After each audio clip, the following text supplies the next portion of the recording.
Hey everybody, Doug here from 2 Plus Stuff, and I had the opportunity this week to sit down with a gentleman named Alex who's running something called the Animosity Campaign. If you've never heard of it, basically this is a fan-generated narrative campaign. It's totally global, free, you don't need to have any resources or anything like that. It's just a great way for all of us, quite frankly, stuck in quarantine, to engage with the hobby and the narrative aspects of playing, even if you can't get out and play a ton. So I had an interview with Alex that I wanted to share with you because Animosity is right around the corner. In fact, when this drops, Animosity will be going live, I believe, in 2 days. And so go ahead, give it a watch, follow the links down below because there's a lot of information that I think you'll find very interesting. And thank you so much, and go support these guys. They are awesome. All right, so I am here with my buddy Alex. Alex, how are you today? Not too bad. Yourself? Doing well. So, have you on to talk about a campaign system that you're running that's completely independent from GW. But first, before that, I wanted to get a chance for people to get to know you. So tell us about yourself. I grew up in a family that is involved in entirely too many hobbies. So let's see, I'm 29 now. I had to think about that longer than I should have. Mm-hmm. But growing up, my family was involved in slot car racing, RC car racing, go-kart racing, sports car racing, model trains, real trains, role-playing gaming, tabletop wargaming, historical. I got into Warhammer actually by accident. A good friend of mine who has since passed away, unfortunately. He got first he got a mint Warhammer Quest box in like 2001, I think. Yeah. He gifted that to me. He got that at a yard sale, and he also got a box of Sisters of Battle blisters, and he gifted that to me, and that was kind of how I got into the Games Workshop Warhammer hobby. That's awesome. But I had already grown up around my dad. My brother was playing BattleTech, and my dad had Napoleonic naval ships and really old, like pre-Dungeons and Dragons fantasy role-playing models and stuff. So since I was little, I was looking at that stuff. Okay, so like a perfect nerd soup to introduce you to the bigger hobby. Okay, that's awesome. I like it. And tell me, how do you relate to the Animosity campaign we're going to be talking about today? So I got involved with Animosity campaigns, and would you like me to give just a quick history of the campaigns? Yes, please. Go ahead. Yes, some context. All right. So for those of you old enough to remember, back in 2003, I believe, Games Workshop ran the Storm of Chaos Worldwide campaign. Global campaign, map campaign event. I forget exactly how they marketed it. But it had its own army book and everything. It was this big global event. And basically what happened was the players on the Orcs and Goblins forum to Warpath had so much fun that they decided that, hey, we're going to run our own, and it's going to have orcs and more orcs. So that's how the name Animosity actually first came to be, was because that was the Animosity Orcs and Goblins rule. Oh, I didn't think about that. Okay, right on. Yes. Yeah, that was where the name originally came from. So the first Animosity campaign, excuse me, kicked off in 2004. And so that I didn't get involved until Animosity 4, which was in 2009, and that was my first campaign.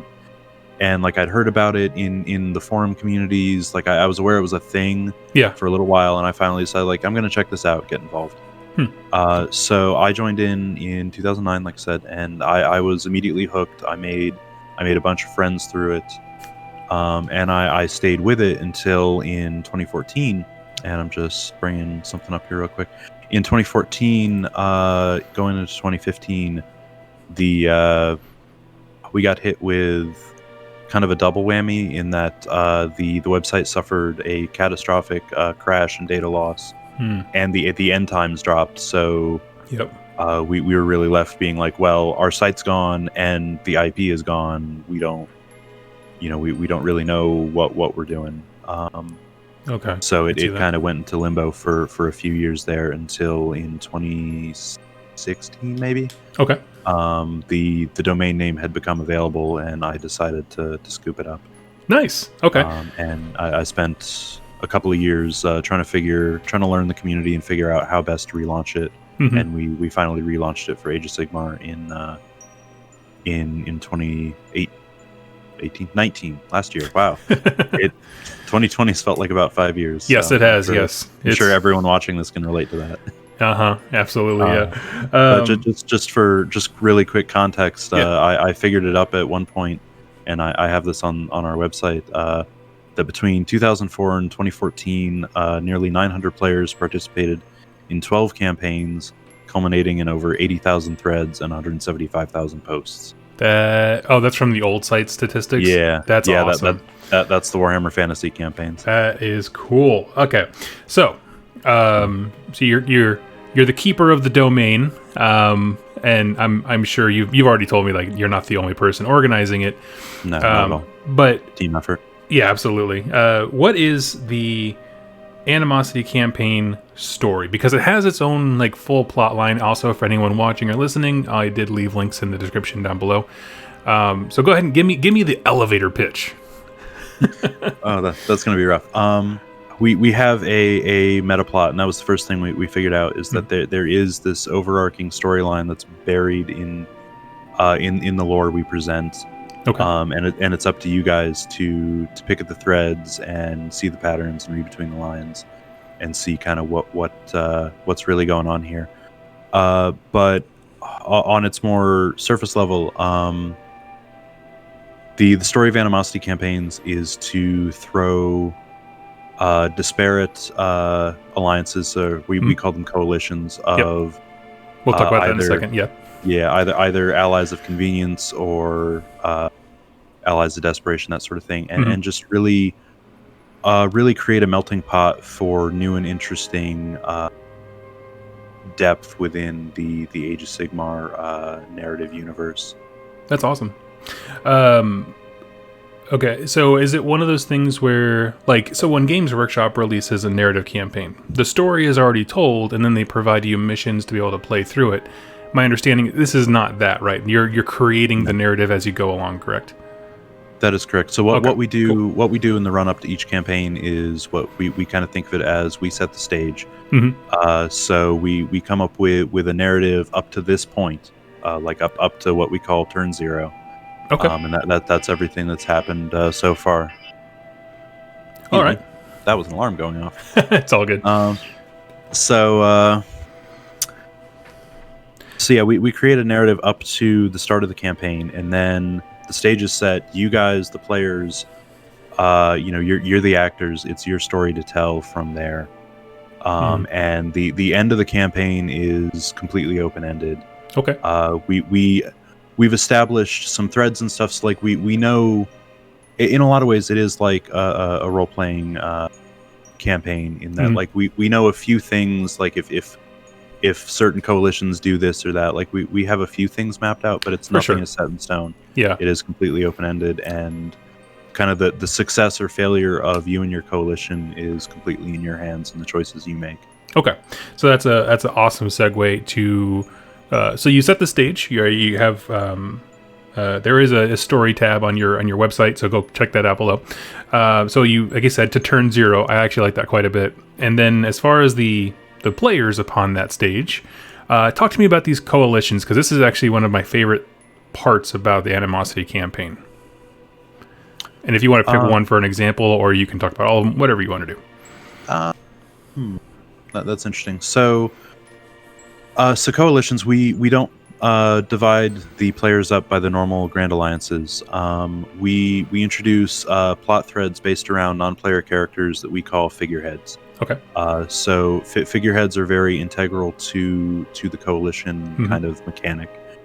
So each coalition has a figurehead non-player character that is meant to be, and some of them have 2 or maybe even 3 at times. But these are charismatic individuals that player generals, your stand-in player character is supposed to relate to in some way, and basically you agree with you want to support the objectives of this figurehead, and that's why you're fighting either on behalf of them or alongside them. Right. Like they aren't in charge of your army, but you're still fighting for their goal. Okay. Yeah, yeah. Um, It could be an ally of convenience, but you're still, this is the Yeah. direction kind of thing. Okay. So something we do, and this is also in a way, not only does it create interesting storytelling, Mhm. but it allows us to kind of balance some of the Grand Alliances a little bit. So in Animosity 2, the majority of the Order factions are split between what we call the Expedition, which is an extension of Hammerhall and Azerheim's Might, Okay. and the Pilgrimage, which is good guys who don't have time for bureaucracy, and they just they want to slay their enemies. Hmm. Meanwhile, the Idonath Deepkin have actually allied with the Forces of Destruction over in what we call the Soul Munches, and the Seraphon have allied with Reikenor the Grimhaler and the Legions of Nagash over in what we call the Perpetual. So they each have their own objectives that are a little different from the more mainstream Order factions. Now, so I know that you have like specific armies there, kind of suggested of like, hey, here's kind of what we're thinking when we think of the Pilgrims, for example. Is it limited to that, or can any faction? No. And so any faction can join any coalition, Okay. as long as you have, and I say join, I should really use the word support. But anyway, any coalition or any army can support any coalition. And we want that sort of narrative open-endedness that you can really tell your own story. But yeah, it is suggested where armies generally, the broad strokes of where we intend for them to end up. For sure. But you aren't limited to that. The only thing is that we, and I expect we'll get around to it in a minute, but like to bake your narratives into our unfolding narrative. Like if there's anything really too far out in the weeds, it's just going to be, break a little bit of suspension of disbelief, and it's going to be hard to incorporate if, corn demons decide to support Sigmar for lulls. For sure, yeah. Yeah. So that to me that's kind of outside narrative play. It's just for laughs, and it doesn't really tell a story. So if it's too far afield, we might not be able to incorporate it. But for the most part, we back in the old Warhammer Fantasy campaigns, kind of my favorite example is that my character, a dwarf shipmaster, ended up best friends with a black orc, and because of the odd bedfellows player model. So we certainly welcome interesting offbeat narratives. For sure. I have two thoughts I want to tack onto that, because it's actually, honestly, so I had been reading the site, and like I knew that there were lore for different factions, but I hadn't really gone into it until I think Friday, when I was like, trying to get myself prepped to ask intelligent questions. One of the things I really like about that, and I want to point it out specifically, is when GW did their War of Life campaign or something like that, when the Sylvaneth got released. It was towards the end of the Rumgate Wars. War, I think. Seasons of War, there you go, yeah. They split it up by the 4 Grand Alliances, and to no one's surprise, Order just absolutely gut-punched everybody, all the time, always, forever. Yep. And I like the fact that it's not that you're distancing yourself from the Grand Alliances per se, because you can still take a Grand Alliance Order army anywhere, but that it's these, you create more factions, so there's more of an even spread. No one has a runaway victory because no one has all of the armies in one Grand Alliance, kind of a thing. Yeah. So I think that's awesome. So I wanted to point that out, and that's why I think Animosity is a better system than the War of Life, but Seasons of War. Yeah. But secondly, I'm gonna be a little bit more forthright than you, trying to be too polite here. Don't bring your corn demons to fight on behalf of Sigmar. Like, you're the edgiest person playing Age of Sigmar full lulz like that just ruins everybody else's fun, and it's not funny. I'm gonna mangle the name because everyone mangles the name, but I remember something from a while back was how everyone wants to be Drizzt Duarden. Yes, exactly. Yep. So don't do that. Have fun with it. You can, but I do encourage people to create weird factions of like unlikely bedfellows of why these two things, like, that's all cool, but just doing it for lulz, very shallow. Don't do that. Okay, so we have our campaign system open-ended. We're assigning ourselves to or support a different coalition, how do we get started with the actual playing of the campaign? Actually, if I could ask you one more question. Yeah. Do we need any resources? Do you need the GHB or any kind of campaign supplements, anything like that? So for our current campaign model this year for Animosity 2, The Burning Winter, no, you do not. Okay. Probably a great place to start is their Discord, which I'll also have linked down below in the description. But yeah, let's say that my local store, I run the events for my local store, and I want to join the Animosity thing. What should I do? So all you need to do to participate is we have several. If you go to the About tab on animositycampaigns.com, we have all our information on how to actually get involved and play, including a thread that says, start here and read this first. Okay, yeah. So all our resources are on the website under the About tab for you to get involved. But stepping off from there, so all you need to participate is to do something. We have it split into the categories of, let me see here. What do we call it? Gaming, hobby, writing. We also have a couple more categories called storytelling and arts and crafts. But the big ones are gaming, hobby, and writing. All you need to do is each turn, and I don't know if you want me to get into turn structure now, but whatever you like. Well, we're talking about how it plays, so yeah, go for it. Fair. So the way the campaign is structured is the campaign is going to run for 5 turns. Each turn is going to be 5 days, from Wednesday through Sunday, and then during Monday and Tuesday, we, the campaign team, are going to crunch all the numbers, write the update, and write the next section of unfolding narrative, which will drop Tuesday night, and then the next turn will start. So it'll run for 5 weeks, 5 turns. And each turn, all you need to do to participate is we're limiting it at 1 report per type that I just mentioned: gaming, hobby, writing. Okay. You submit what we call just a report. You submit a report. And what that report is, basically all we're looking for, and I realize I'm maybe not describing this as well as I could, but is we want you to engage in the hobby in whatever way you can or you want to. And that engaging in that hobby basically gets you a vote in what story path your coalition pursues. Okay. So each of the 6 coalitions each turn are going to be presented with 3 narrative paths, is what we call them. So it's similar to what you might have seen if you were around for the Malign Portent's Dread Solstice campaign. Yes, where you get it's like a light tree branch campaign thing. Yeah, okay.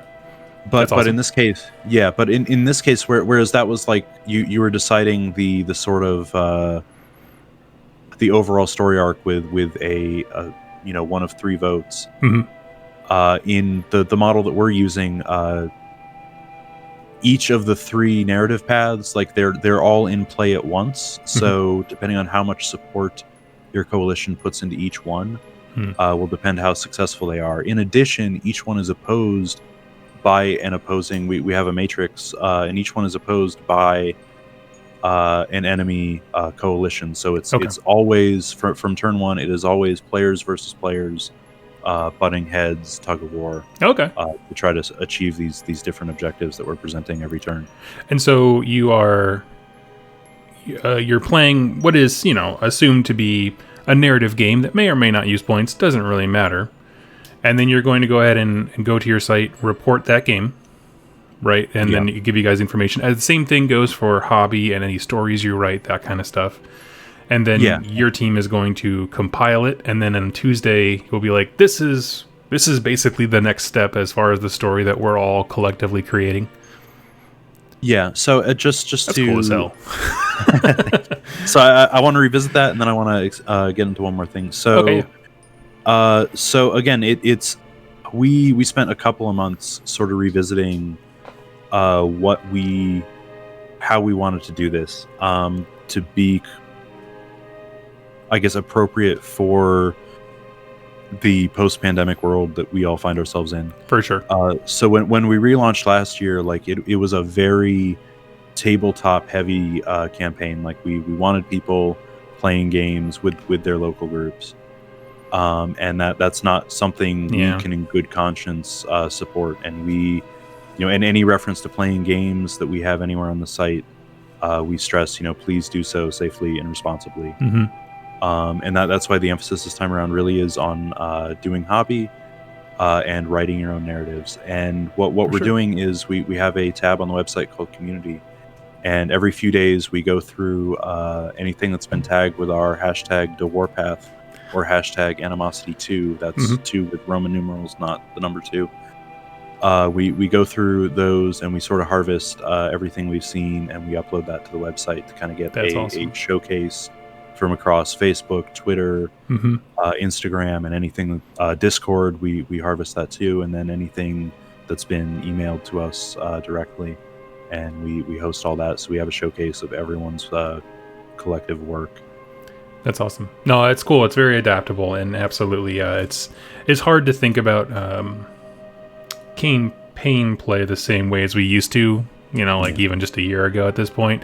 But the fact that it's a flexible system that rewards you for storytelling as well as, literally, we're all just sitting at home painting. You might as well get some cool narrative cred for it, some street cred. So though, when you are on a interview with somebody, you can be like, yeah, this is my street cred.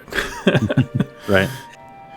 So and the next thing I wanted to get into with that is that the kind of beating heart of our campaigns is what we call the unfolding narrative. Okay. And that's each turn's update that we drop at the start of the turn. So not only is the unfolding narrative going to tell you basically what happened with the previous narrative paths, it's going to provide you with a new set of narrative paths. Okay. For each coalition for the coming turn. And what we do is we aggregate.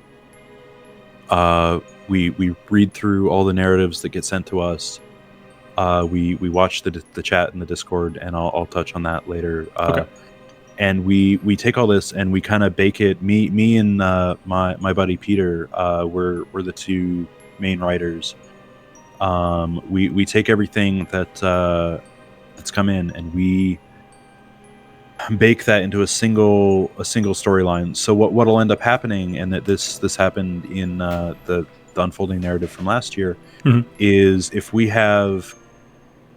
So let's say we have a narrative path, and again, these are always opposed, so you're always going head-to-head with other players. And I have, let's say, Duncan Hall down in Blacksburg, Virginia, and he's in one coalition, and he's fighting to advance this narrative path. And then I have Keegan West over in Thailand, and he's in the other coalition, and he's fighting back. We can take those two characters. Even though one's in Virginia and one's in Thailand, the actual players, we can take those characters and we can write them into the story of our unfolding narrative is seen through the figurehead's eyes. So we would write that story to be one of the figureheads from those coalitions observing, like, they're the player character on their team fighting the player character on the other team, even though those two players never actually interacted. Oh, absolutely. And that's a great part of having a detached, I guess, NPC, as you called them earlier. Yeah, because they can just represent what's happening without having to have someone in Thailand come over to America and play a game. But we really want to recognize your characters, your stories, and incorporate that into our meta plot, so it doesn't feel like you're playing along with a story that has nothing to do with you. Yeah, for sure. Let's see. As far as other things I wanted to touch on, your Discord community is great, super well organized. Somebody like me, I appreciate that. When I go into a Discord and it's just madness, I'm like, nah, I'm gone. Let's see. Can I touch on that real quick? Yeah, please. So the way we've organized the Discord is that there's an open channel we've called Community for just anyone to drop whatever they want in. But the kind of the beating heart of the Discord server is that we have a hobby hangout channel, which is what Doug and I are in right now. And we're going to be doing weekly hobby hangouts, hopefully in a couple different time zones, but we still have to figure it out. So players can just literally gather around the water cooler and chat while they're doing hobby. Yeah, that's sweet. but we also have, each coalition has its own private text channel and voice channel. So as the campaign gets underway, and each turn we're presenting you guys with your narrative paths.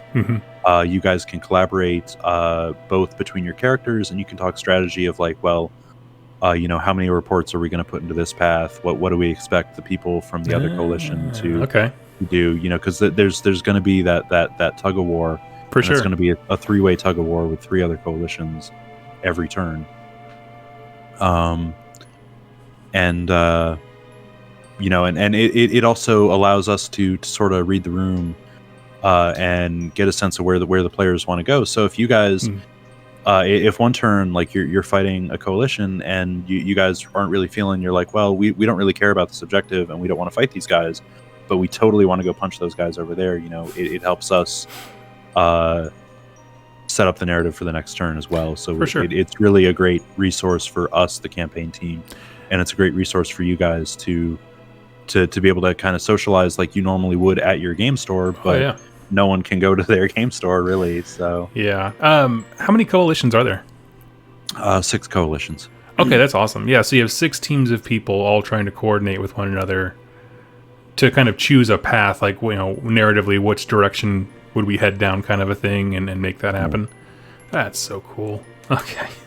Even the thing is with the tug of war model, like even if you guys decide like we aren't really going to pursue this objective, you have to weigh that with, if the other coalition does, then whatever that contested point is, they're going to carry that objective, because nothing, I think in the Dread Solstice model, like whichever path it was choose your own adventure basically, so whichever path got the most votes happened, and then the others got dropped. But here nothing gets dropped, so you really have to think on your feet with what you're willing to concede and what you want to pursue with the reporting power you have. Okay. Does each of those teams have like I don't know how to word it, like a leader, like someone who knows the system and kind of helps corral things? That's entirely up to the players if they want to do that. And I want to stress that you do not need to join the Discord to be able to participate. That's just a resource for you guys. You can participate in the campaign 100% through the website. Yeah. You could just be painting and then make a little story, go submit it. Yeah. I mean, if that's all the interaction you want, I suppose. Yeah. Go. Yep. And cool. That's still, it still counts toward the mechanics the same as anyone on Discord, so that's still a completely valid way to participate. Sweet. And when does Animosity start? July 22nd. Well, I don't know when you're posting this, but soon. Let me just check the time right quick. Yeah, I'm gonna get it up before then. Okay, sweet. And so it's 5 weeks after that is when it wraps up. Yep. Okay. When turns are Wednesday to Sunday. That is awesome. I'm definitely going to be keeping an eye on this because I'd love to kind of track the lore story and that kind of thing. This is the kind of thing that I wanted to do at Adepticon this year at their narrative event. Just going in and kind of giving like real updates as to like what the progressing story arc is like. But this is super cool, man. I really appreciate it. Is there any, what else do you want to touch on as far as like educating people about the system or anything like that? So that's a good question. We've covered the website where you can find all the lore and get started, the different coalitions. Oh, one thing I wanted to point out, you have a sweet playlist of just music to play in the background, which I don't know why. That's just like a little touch, but it's like, yes. So go ahead.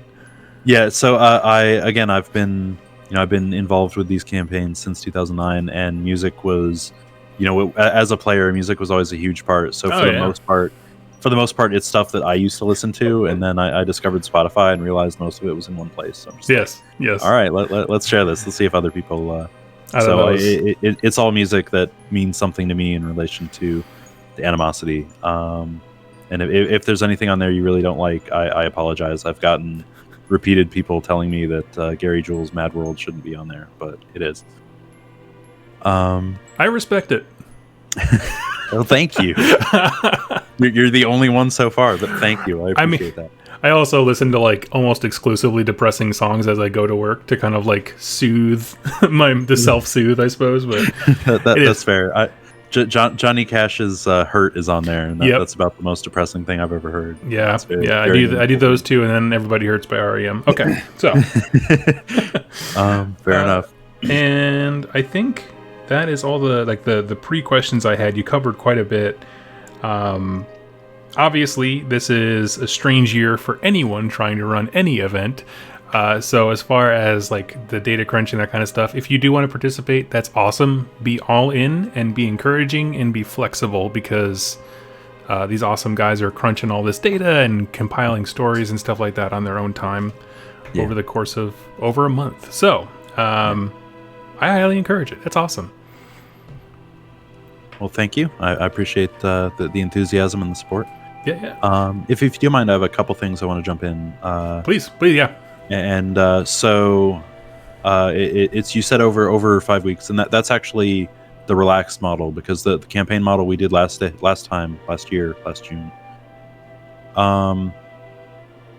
was we did 3 turns over 3 days. So me and my buddy Peter were we were running an event at my local stores. I'm in Virginia. Peter flew in from Chicago.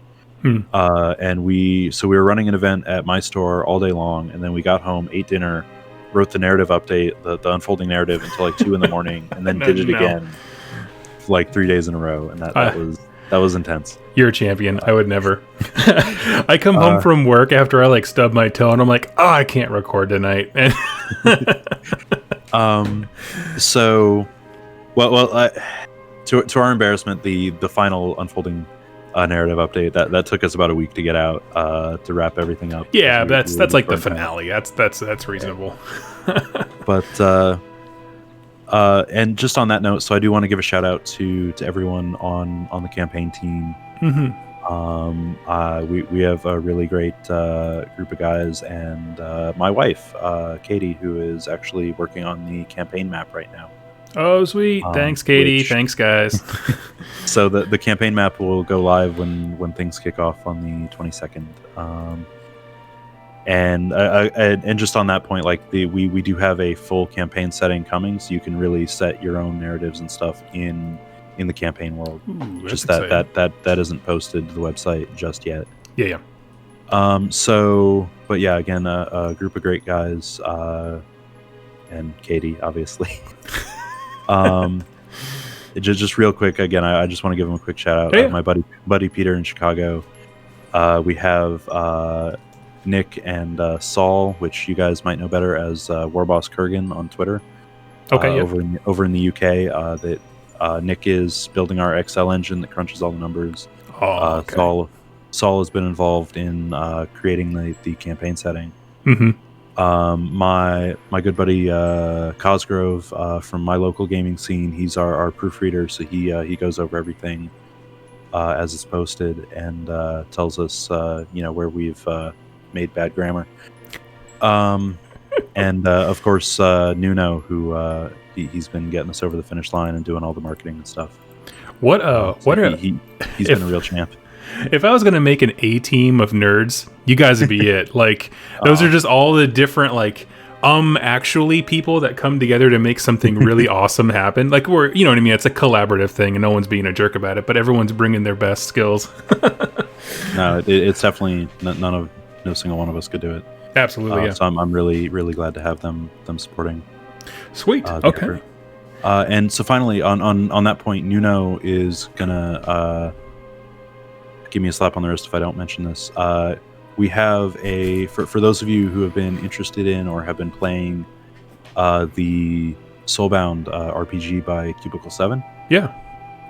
We have a player guide, well, I guess game master guide and player guide for running Soulbound sessions in Animosity 2. So we have all the resources there for you guys to run a Soulbound role-playing campaign in our campaign. That is awesome. And so yeah, the way that works is that basically you guys you would play a session, and then your game master would put that session toward one of the narrative paths. But we're if anyone wants to get involved in that, like we would love to hear about it, and we would actually be happy to give you guys a private channel here on our Discord to run it if you want to do that. That's awesome.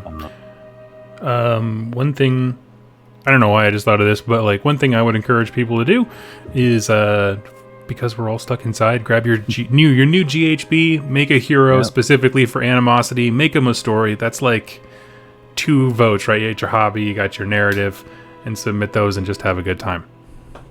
That's been a question we fielded a lot in the last couple of weeks. Is can we use an Anvil of Apotheosis character? The answer is absolutely. Yeah. Do it up. Yep. Absolutely. Don't wait for permission. Just do it. Pretty much. Yeah. Okay, sweet. Well, if you have nothing else, I just wanted to thank you so much for your time today. And thank you. And if people are interested, like I said, all the links that we've talked about are in the description down below. Please go check them out and follow these guys up on. I know you're on Twitter. What else are you on? We are on Twitter. We are on Facebook. We have a Facebook page. We are on Instagram. So you can actually find all that information on our About page. We have links to everything just right there on the About page to find all the places where you can follow us. Sweet. Yeah. So for all the folks, we can't, go to a lot of convention, that kind of stuff, but always be supportive of people who are trying to do stuff to maximize our hobby, no matter where we're stuck or whatever. So anyway, thank you so much, Alex, for your time. And thank you. Look forward to seeing you after Animosity is over. I want to hear the story, man. Yeah, fair enough. All right. Thanks. Hey everybody, I hope you enjoyed that video. It was made possible by the folks over here to the left. These are my top supporters over here on YouTube and on Patreon that keep this channel going. If you'd like to learn more about how to become a supporter and get some cool things in the process, like exclusive pictures and interactions with me and get your questions answered here on the channel, go ahead and click any of the links down below or the join button on the community page over on YouTube. Regardless of your choice, I wanted to thank you so much for joining me with this video, and I look forward to seeing you in my next one. Happy wargaming.